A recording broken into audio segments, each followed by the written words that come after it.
Hi everyone, and today we are looking at a less obvious, but deeply revealing aspect of Baris' Baktas and Yagmur Yuksel's rise, which is how pacing within a long-running daily series can fundamentally alter the perception of an actor's emotional range over time.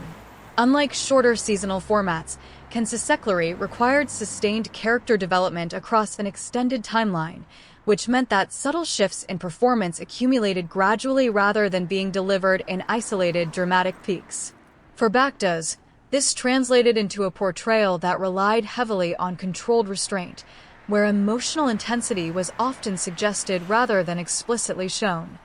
creating a slow burn effect that audiences either found compelling or frustrating depending on their expectations. Yuksel, on the other hand, demonstrated a different trajectory, where her character's evolution involved navigating between vulnerability and resilience, often within the same scene,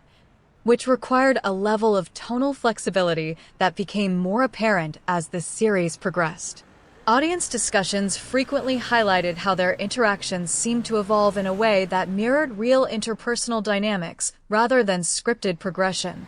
leading to theories that certain moments may have been influenced by improvisation or spontaneous adjustment during filming, although there is no confirmed evidence to support this. Critics of this interpretation argue that such perceptions are more likely the result of consistent direction and character writing rather than unscripted interaction,